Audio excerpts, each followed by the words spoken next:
할렐루야. 오늘의 설교 제목은 아름다운 인생, 이렇게 우리가 제목을 붙여봤습니다.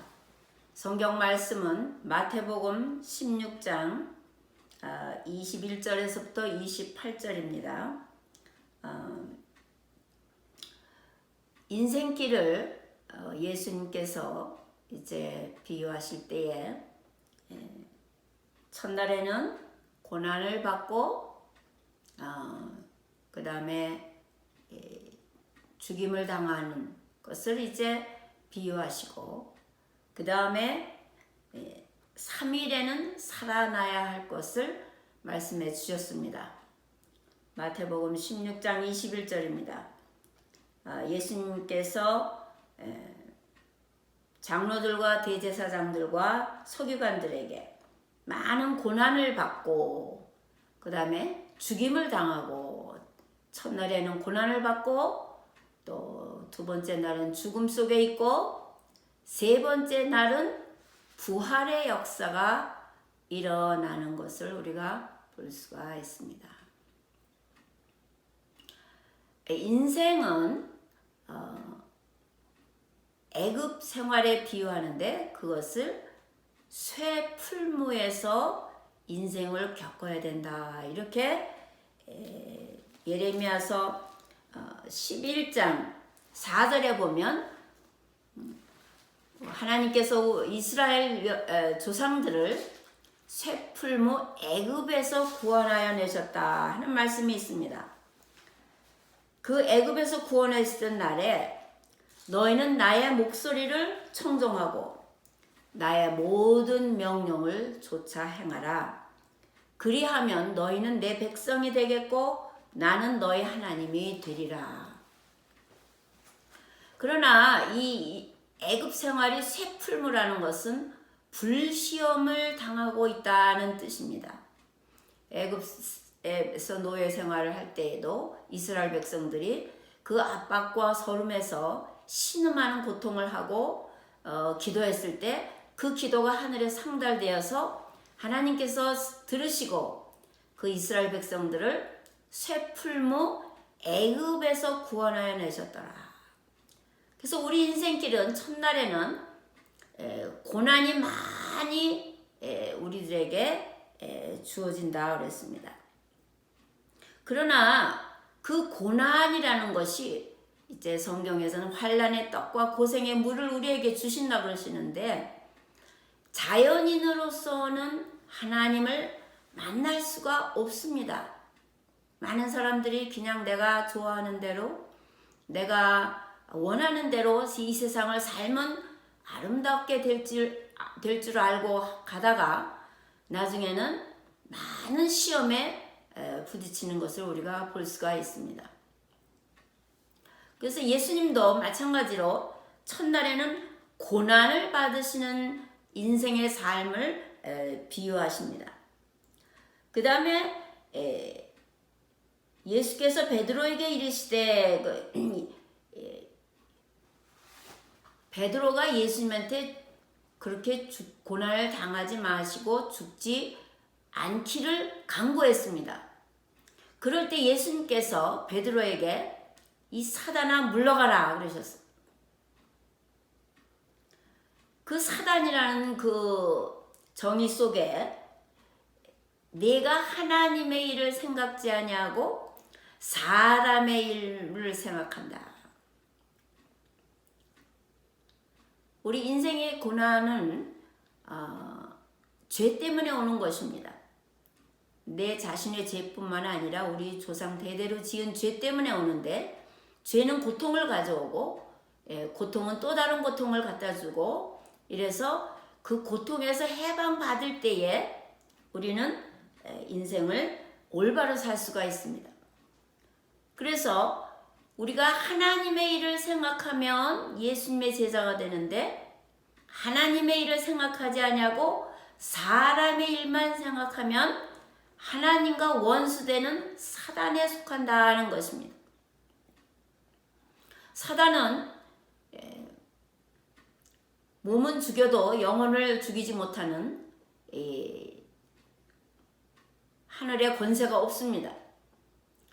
육신을 죽일 수는 있지만은 영혼을 죽일 수는 없는 것이 사단이고, 그 사단은 사람을 괴롭히고 죽이고 멸망시키려고 하기 때문에 사단의 손에 있을 때는 결단코 인생이 아름다울 수가 없습니다. 그래서 하나님께서는 우리에게 십자가를 허락하시는데, 그 십자가는 신명기 21장 23절에 보면 나무에 달린 자는 하나님께 저주를 받았느니라. 우리가 부모님으로부터 받은 육신은 육으로 난 것은 육이요 영으로 난 것은 영이요. 요한복음 3장 6절입니다. 육의 몸을 벗어야 영의 몸으로 주님을 바라볼 수가 있고 주님을 만날 수가 있고 주님한테 갈 수가 있습니다. 하나님의 아들이신 예수님이라도 십자가에서 모든 고난을 다 짊어지시고 죽음을 체험해서 사흘 만에 부활하셔서 하나님 우편에 앉으셨습니다. 히브리서 12장 2절에 보면 믿음의 주여 온전케 하신 이인 예수를 바라보자. 성경에서 가장 아름다운 사람을 우리 예수님에게 비합니다. 예수님, 아름다운 예수님을 바라보면 아름다운 인생이 될 것이고, 죽이는 사탄을 바라보면 죽이는 사탄의 앞잡이가 될 것입니다. 인생을 아름답게 살려고 그러면 아름다운 예수님을 쫓아서 아름다운 길을 갈 때에 아름다운 인생을 우리가 걸을 수가 있습니다. 그래서 믿음의 저여 온전케 한 인 예수를 바라보자. 그런데 그 예수님은 어떻게 하셨느냐? 앞에 있는 기쁨을 위하여 십자가를 참으사 그랬습니다. 여기에 십자가의 공로가 있습니다. 십자가는 우리 옛사람을 죽이고 새 사람을 만드는 역할을 합니다. 십자가에 달릴 때에는 환난과 고생이 심해가지고 불시험을 당해서 내가 죽는 것 같지만, 내가 죽는 것만큼 예수 안에 들어오면 예수의 새 생명이 나를 다스리는 줄 믿으시기를 바랍니다. 이 십자가를 지고 갈 때에 저와 여러분들은 심히 연약해서 죽을 것 같아서 우리 하나님께서는 그 인간의 고통을 다 아시고 우리의 연약함을 도우시러 성령님을 보내셨습니다. 그래서 로마서 8장 26절에 보면 이와 같이 성령도 우리의 연약함을 도우시나니 우리가 마땅히 빌 바를 알지 못하나 오직 성령의 말할 수 없는 탄식으로 우리를 위하여 간구하시느니라. 인생의 길이 결코 쉽지 않습니다. 그러나 예수님께서 십자가에서 우리의 모든 죄를 짊어지고 가셨기 때문에 보라, 세상 죄를 지고 가는 하나님의 어린 양을 보라. 죄 문제를 해결하지 아니하면 인생이 아름다워질 수가 없는데 그 죄 문제를 예수님에게 전가를 시켜야 됩니다. 예수님은 어떠한 죄라도 용서하시는 분이십니다. 십자가에서 다 이루셨다. 또 하나님한테 저희들의 하는 짓을 알지 못하니 다 저희를 사하여 주옵소서. 누가복음 22장 34절에 말씀해 주셨습니다. 아버지여 저희를 사하여 주옵소서. 자기의 하는 것을 알지 못하니이다. 자연인 그대로 하나님을 알 수가 없고 예수님의 십자가를 이해할 수가 없습니다. 그래서 우리가 예수님을 바라보고 자연인을 벗는다는 것은 십자가를 지고 내가 날마다 부서진다는 것입니다. 옛사람을 벗어버린 것만큼 새 사람의 기쁨을 누릴 수 있는 줄 믿으시기를 바랍니다. 하나님의 나라는 먹고 마시는 것이 아니라 하나님의 나라는 의와 평강과 희락이 넘치는 삶, 아름다운 마음의 평화를 누릴 수가 있는 것이 천국의 생활입니다. 이것을 위해서 성령님께서 말할 수 없는 탄식으로 우리를 위해서 간구하실 뿐만 아니라 예수님도 로마서 8장 34절에 보면 그리스도 예수님도 하나님 우편에 계셔서 우리를 위하여 친히 간구하신다 그러셨습니다. 인생들이 십자가를 지고 하나님 앞에 가는 것이 심히 어렵고 하나님께서 우리의 죄 때문에 때로는 환난의 떡과 고생의 물을 먹이신다 그랬습니다. 이사야서 30장 20절입니다. 때때로 환난의 떡과 고생의 물을 주시는 것은 하나님이 우리를 진멸하려는 것이 아니라 하나님의 사랑을 깨닫고 옛사람을 벗어버리고 하늘나라의 기쁨을 맛보는 새 사람을 입기 위해서 하나님께서는 지금도 하나님 보좌 우편에서 예수님께서 기도하고 계시고 성령님도 우리의 연약함을 도우시고 우리를 위해서 간구하시는 줄 믿으시기를 바랍니다.